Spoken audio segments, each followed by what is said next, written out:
So first of all, welcome everyone to today's webinar. So this is a looking into 2023, a predictions webinar. So we're excited to bring you a great panel of speakers today. But before I hand you over to our host today, David, my name is David Migio, and I'll be your moderator. So what are we going to look at? We'll cover that in a second. But before we get started, we have a bit of housekeeping. It may be your first time using GoToWebinar, so we want to make sure that it's a great experience for you. If you haven't used it before, there's a couple of ways of connecting, but if you're hearing me now, you're already connected. So if you have a bit of trouble with your audio on your computer, you can also dial in via phone, but hopefully that's not the case. Secondly, we have lots of time for questions today, and there will be lots of discussion, so please get involved, get engaged. There's a place at the bottom there, the chat function, where you can actually interact with us, and there's a questions pane, so please enter your question there as we go through the topics today. And then thirdly, we are recording this, so if there's someone on your team that you feel should have been here, don't worry, we will be sending out a link to the recording after. So a bit about those who actually are attending today. Nice breakdown of folks who are dialing in. As you can see, the majority, over 50%, are from the UK and the US, and then as we go further down through South Africa and Ireland and Canada, quite a chunk of people here today, which is great to see from across the regions. And then a further breakdown by industry. So again, great number of industries, and we seem to find quite a pattern amongst all the industries. But yeah, a nice breakdown of folks dialing in from those industries as well.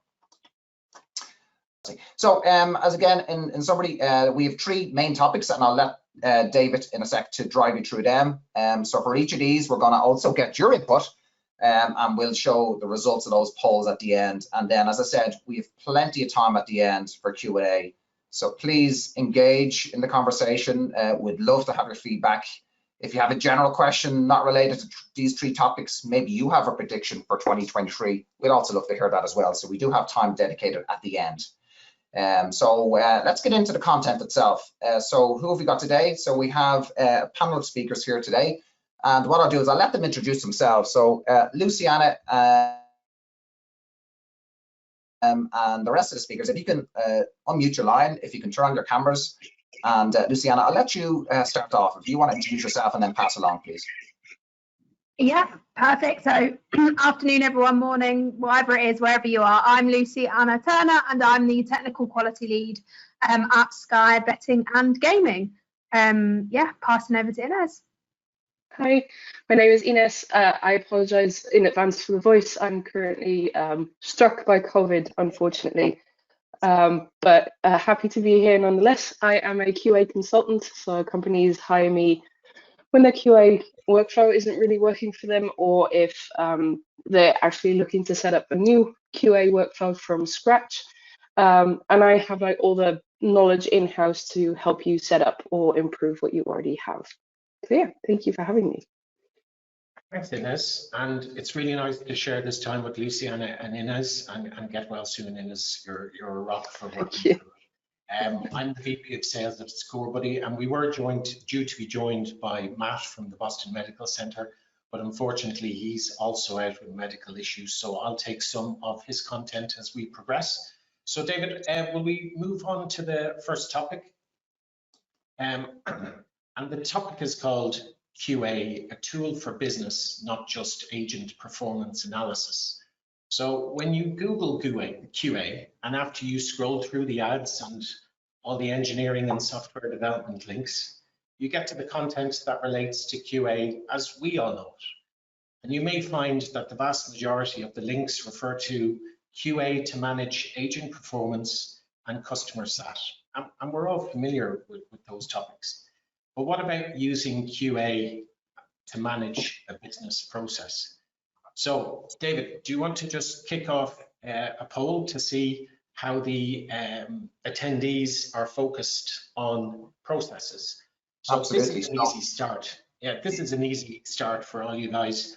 Do you, if you want to just click yes or no, it's a very easy start. And for those of you who are interested, Google gives us 345 million hits when you search for quality assurance in customer service. So there's plenty to choose from. But in your organization or your setting, do you use quality assurance for monitoring processes that do not involve agents? So how are we getting on with the voting? Yeah, I think still moving slightly. Quite interesting feedback. We'll give it another second or so. I think we're still a few more votes. Almost 65% have voted so far. So, climbing up. Yeah, people are really thinking about it. The way we're going to work this discussion is I'm going to start chatting with Ines first, and then Luciana, and then we'll return to this poll. So I suppose, David, I'd say you can close the poll now. Yeah, I think we're almost done. Yeah, let's do that. Okay. Let's close it now. Thanks everyone for that. Excellent, thank you. So first question to Ines. Ines, at Scorebuddy, we have a customer called Flipdish, and they're a unicorn customer. And they use QA to verify the process of onboarding a new customer, and there's no agent involved. So Ines, where have you seen QA used as a business tool in your experience?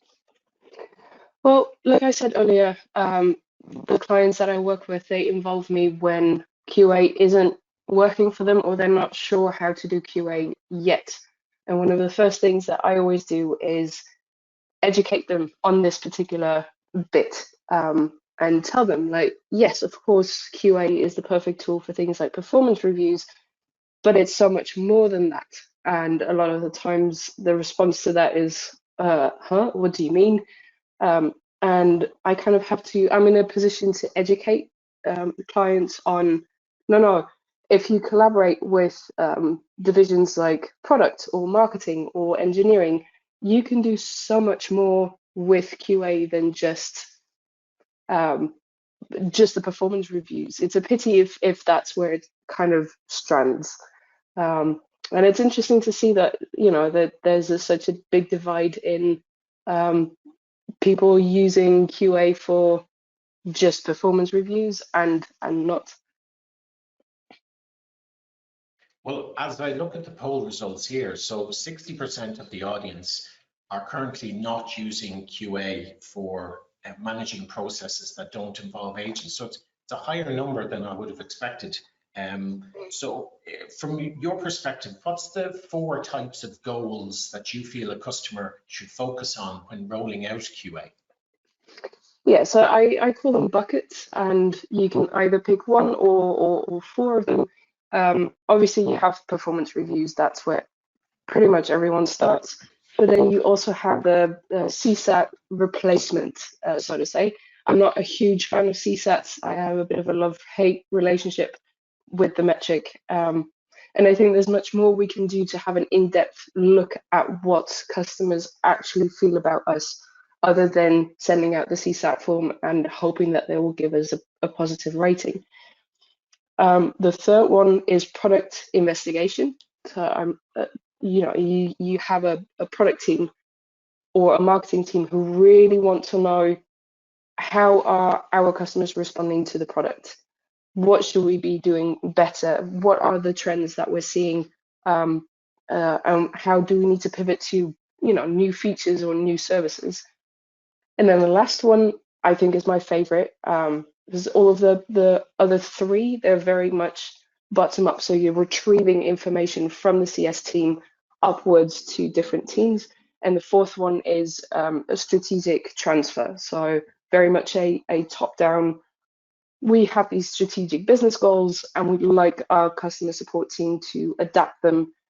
How is that working? How do we do that? How can we make sure that all of these gaps are filled? Fantastic. Thanks, Ines. Luciana, can I bring you in terms of asking you, what are you experiencing in the betting and gaming industry regarding QA at the moment? I think you're just on mute. There we go, classic. Can you guys all hear me though? Because I'm in the office and the internet is wobbling a bit, but as long as you guys can hear me, that's fine. Yeah, so I think for us in the betting and gaming industry, obviously being very highly regulated, from a QA perspective, we do get quite a lot of kind of influence from obviously like requirements in terms of what we need to make sure that we're actually covering off in our kind of QA processes and checks that we are doing. So yeah, I think that's going to have a huge impact on moving into 2023 for us, and what we're seeing in from kind of external like regulatory bodies that are going to kind of advise and influence the way that our kind of QA is shaped moving forward. And are you facing any changes, and because you are so heavily regulated, are you facing any changes in how you report on your processes?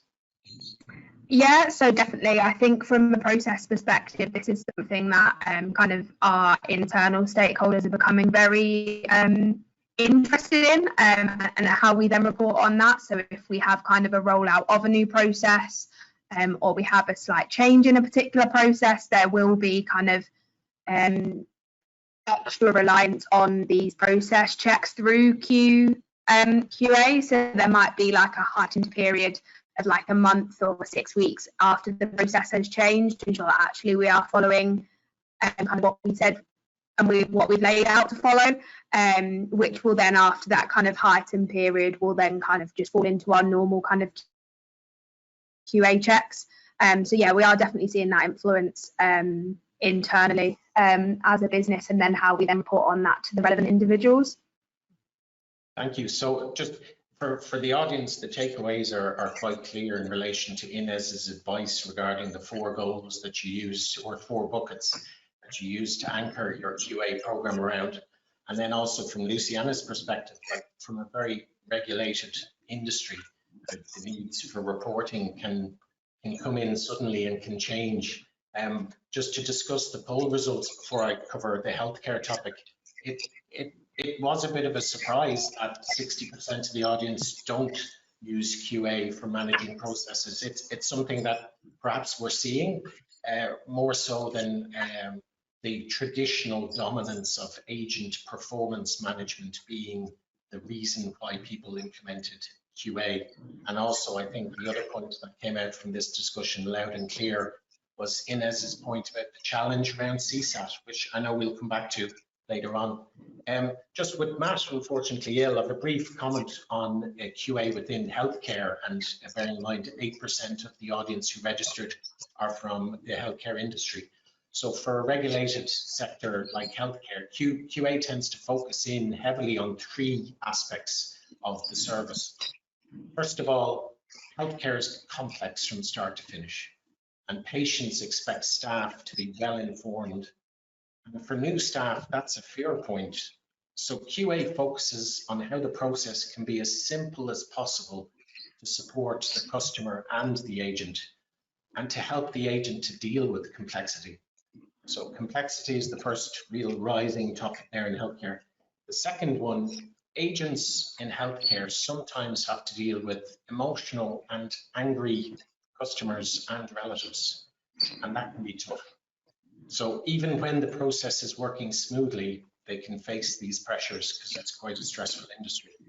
And the role of QA is to monitor how the process can give space to the customer to be angry, to enable listening time from the agent, and then to support them to respond with empathy, with multiple resolution points being suggested. And then finally, and I know we'd all identify with this with our own experiences in healthcare, sometimes the process needs to cater for managing delays and supporting a good transfer experience between staff members for voice and omni-channel conversations. And this is where the process does involve technology, and it's that point we'll come back to later on in relation to technology in healthcare. So we've had a look at the results of the poll, and they've been quite interesting. I would remind you that you can post questions in at the bottom of your screen to the right, but let's work through onto topic number 2, which is customer service as a value center, not a cost center. So if you check your messages, we are going to share an article from ZDNet about customer service driving business growth and loyalty and adding value to your organization. And that article is from 2022. It's extremely up to date. So let's kick off a poll to see if any attendees have CS rated as a value center in their organization? So this is a bit of a tricky question. I did decide to go onto the internet to have a look at the Magic 8 Ball. And so I'm sure you know the Magic 8 Ball on the web, where you ask it a question and it provides an answer. So I asked the Magic 8 Ball if customer service could be seen as a value center. And the answer it gave was the outlook is very doubtful. So a little bit of a ambiguous response there. But let's forget about the 8 Ball. And as the poll is going through, I'll start to bring in the experts. So let's start with Ines. So Ines, as an industry expert, how would you recommend colleagues on the call position their customer service team as a value center to their executive team? So if we're going to look purely from a financial standpoint, the customer support team is pretty much a cost center because it's not directly generating revenue. However, since the customer support team is the only kind of voice or the only department that your customers will ever get in touch with, there is a definite value to them. I'm not sure of the exact statistics, but I think it's 7 times more easy to retain an existing customer than it is to gain a new one. And you have to start looking at the lifetime value of a customer, right? It's not just, oh, well, you know, as long as we answer questions. No, it's if you deliver a good experience and if you make sure that customers remain, your marketing department doesn't have to do as much work to retain new customers, right? So everything added up together, your customer support team is a definite value center for the entire company.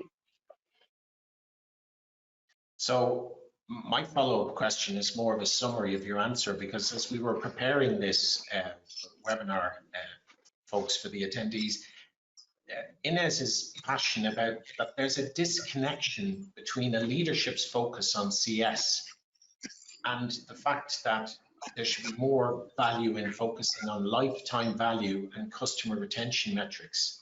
So it's really food for thought in terms of the extent to which the leadership look for CSAT data and perhaps should be focusing more on lifetime value and customer retention. So it's a key point that Ines is referring to.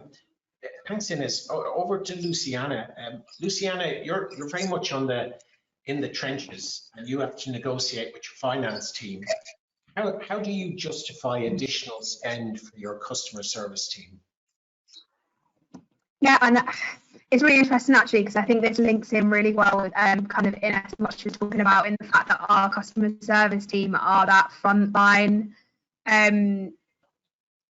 like they are the frontline people essentially that are talking to our customers day in, day out, especially with us operating kind of 24/7. So they're always kind of in the know in terms of what our customers are saying to us and what our customers want essentially. So being able to kind of take that forward when it comes to kind of those discussions with finance teams around certain elements is really important, because they are seeing kind of and hearing what our customers want. Because I think it's all well and good kind of the support teams in the organizations kind of suggesting what should work and what won't work, but actually for our customer service teams, they are the ones that are speaking to the customers and hearing exactly kind of the customers' frustrations, what the customers like, etc. So I think it's really important to kind of leverage that.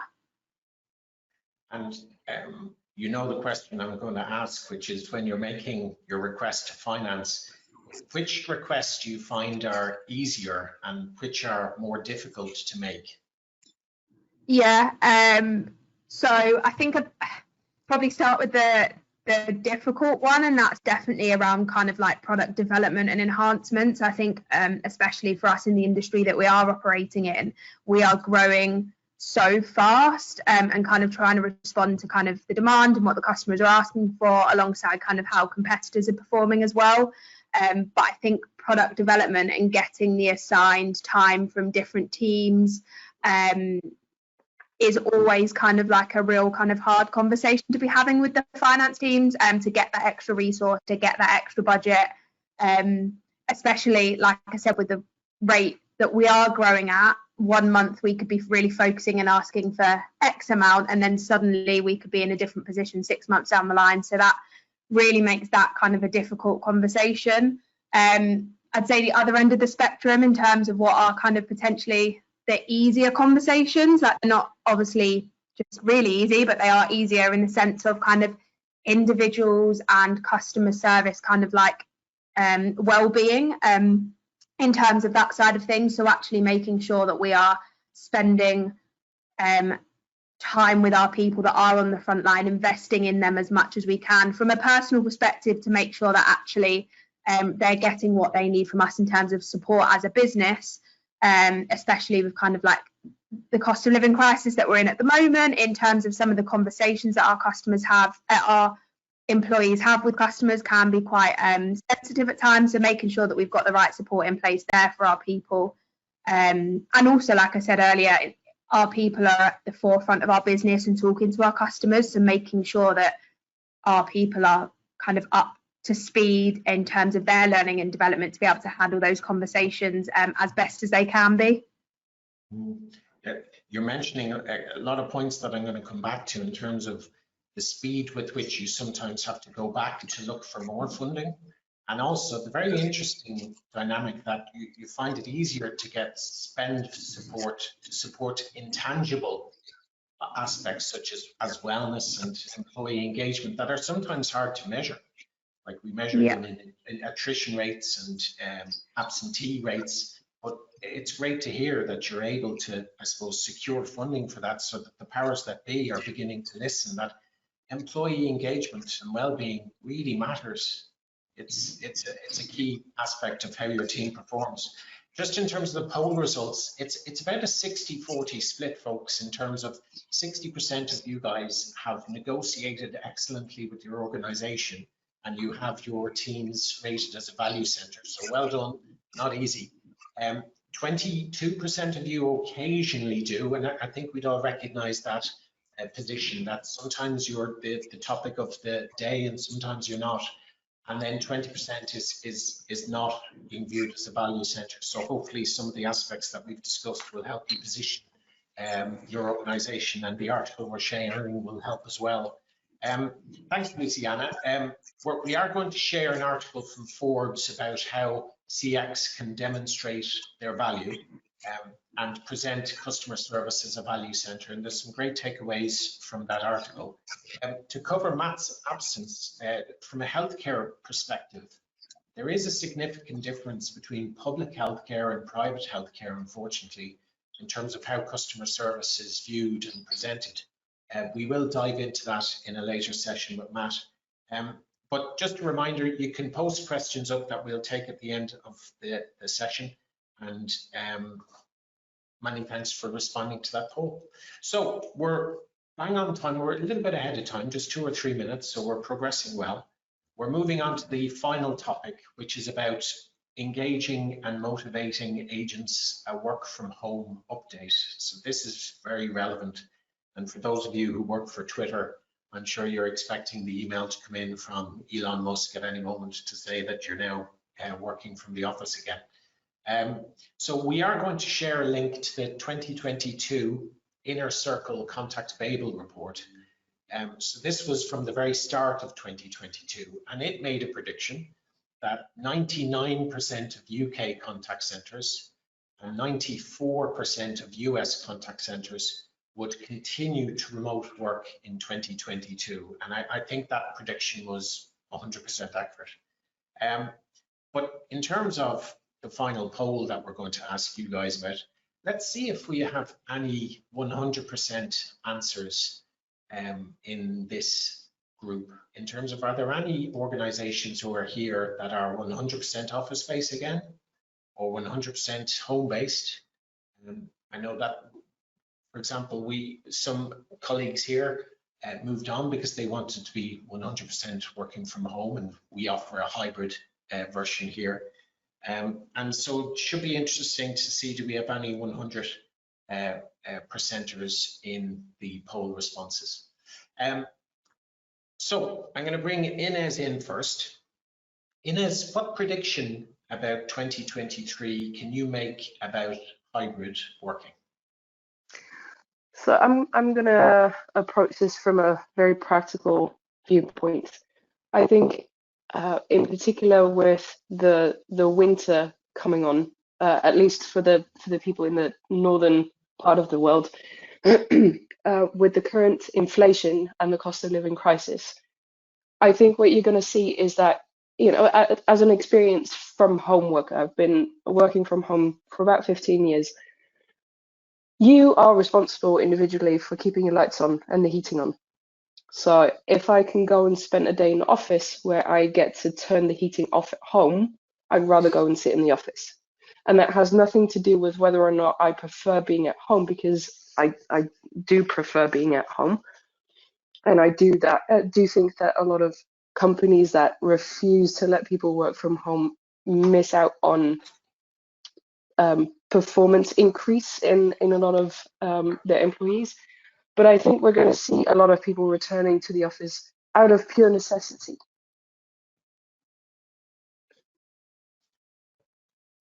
Necessity, that word caught me by surprise, but when you talk about the economic pictures that are behind it, I think that's a very powerful word.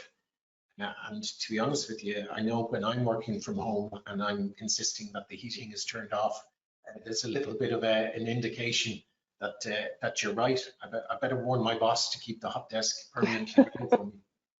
But in terms of the poll results, we will get to them. They're very interesting, I have to say. And Inez, you're clearly very comfortable from working from home, and a great example of how it can be successful to balance work and life. I know you traveled over to Las Vegas to the sport-driven conference recently. And once again, many thanks for presenting while you're feeling under the weather. It's much appreciated. So over to Luciana. So Luciana, a question for you. So from the perspective of coaching and onboarding, what are your learnings from hybrid working in 2022? Yeah, I think there's two elements to this. Obviously, firstly with the onboarding, I think kind of like a massive learning for us as we've kind of gone back into this kind of hybrid way of working here is actually building in time to the onboarding process for tech and system issues, because and allowing for that and saying actually that the reality is that is going to happen, because what we were seeing is we have people being onboarded and due to start their training on a Monday, but we're starting 3 days later due to tech issues and getting them up to speed on that. So I think that's a massive learning that we will continue to kind of learn from and take forward with us when it comes to onboarding and training any new individuals that are coming into our customer service team, and making sure that we're allowing for that buffer time as such. And then I think from what was the second part again? Sorry, I've just completely forgot because I got carried away. It's okay.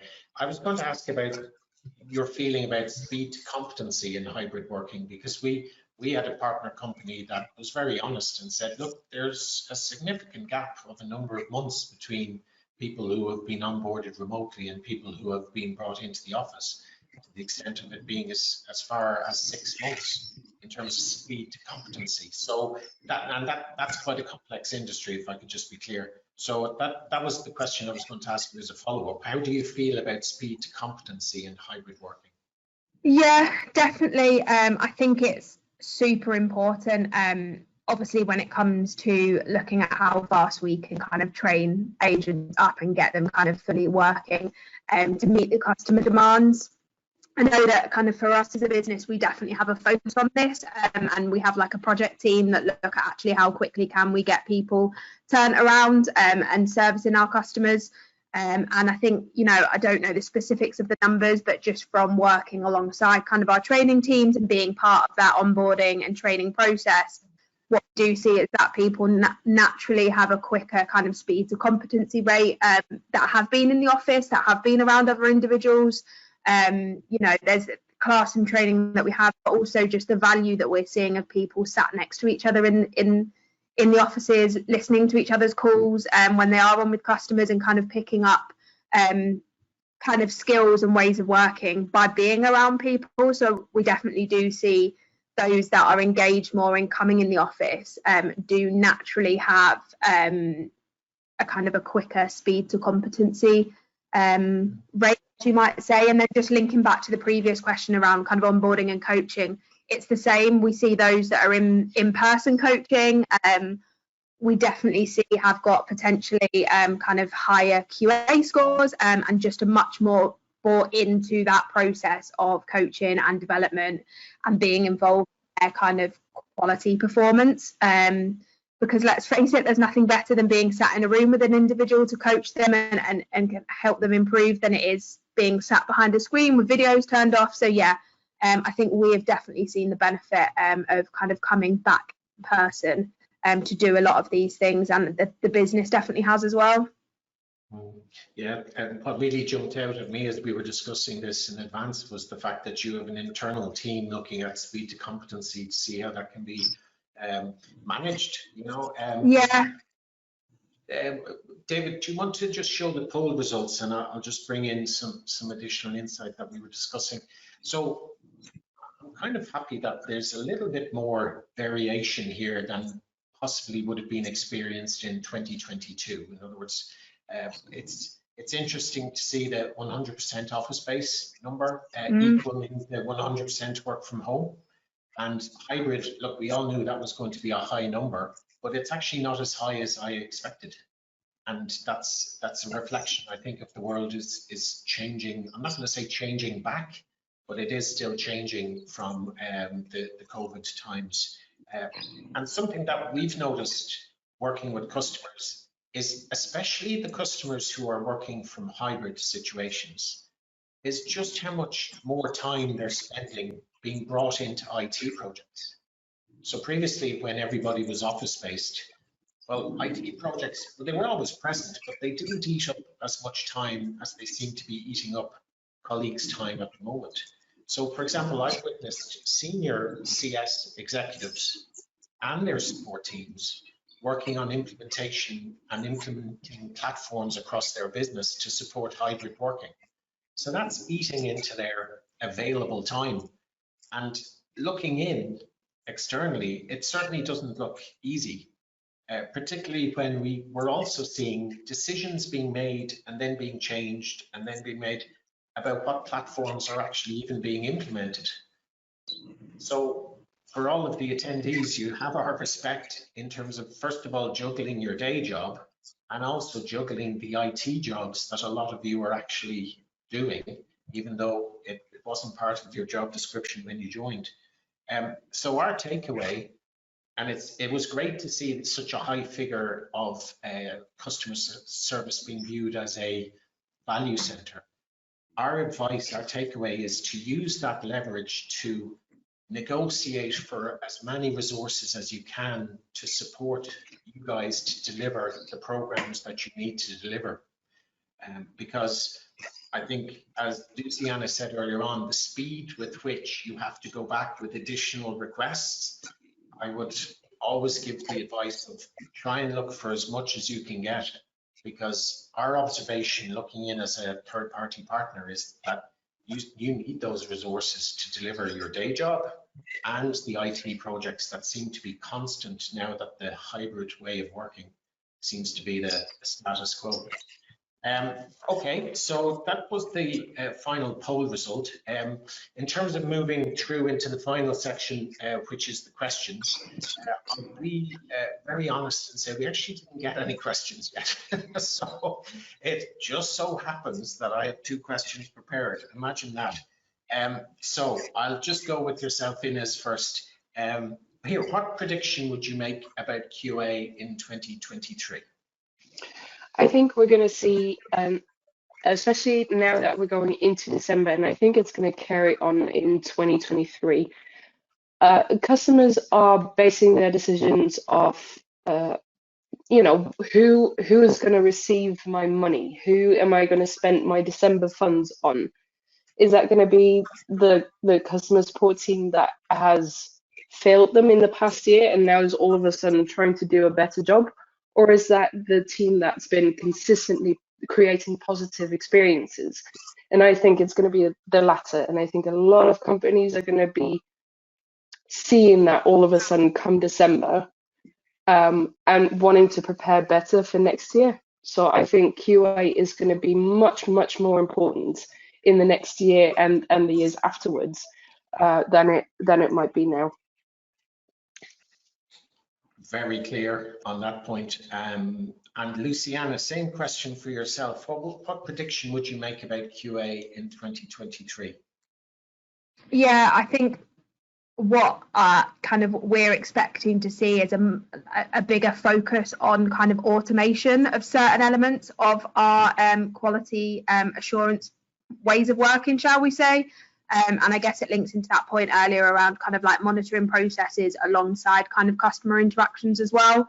I think there's going to be a huge focus on what parts of our QA processes can we look at automating with the systems that we are using to be able to surface those conversations that we actually really need to have the human interactions with, and those that we don't, how can we get through them with an automated system, also so that we can speak to more customers, get more customers on board, and just have those conversations that we need to be having with them, whilst everything else that can be done in the background by automated ways of working. I think that's just going to be a huge focus moving into 2023.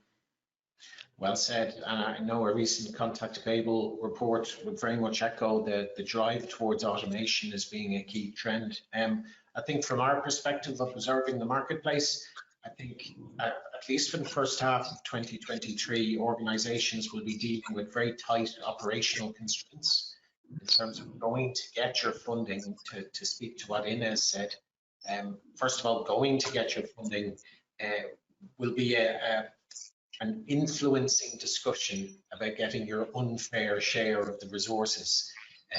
As Inez said, go with your successes and your highlights ready to publicize in terms of what benefits you've delivered in order to get what will be scarce resource, because we're in very difficult and challenging economic times, both as consumers and as businesses. So it's a case of that the highlights that we've covered earlier on in this session is that here CS is a value center.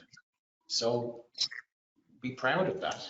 Recognize that you've driven that value, and actually that the value is you. So if you're asked to be involved in more projects, make sure you get the resources required to support you through that. So with that, David, just handing back to you. Right, let's wrap up then. So first of all, thanks to everyone for registering and attending today. It was fantastic. I hope everyone got something away from it. We will be sharing out the recording after, so don't worry. Luciana and Ines, thank you very much for your time. Really appreciate it. Ines, hope you feel much better soon. And I'm sure you'll head straight to bed right after this to recover. And David, thank you very much for your time and putting all the content together and driving the conversation. It was really powerful. So yeah, so that's it for me. Just to say thank you very much. As you leave today, you will be presented with a survey, and if you wouldn't mind filling that in, again, that's just feedback on the session itself, what you'd like to hear in the future, and a couple of other questions here. And yeah, thanks again, everyone, and have a great rest of the day. Thanks, team.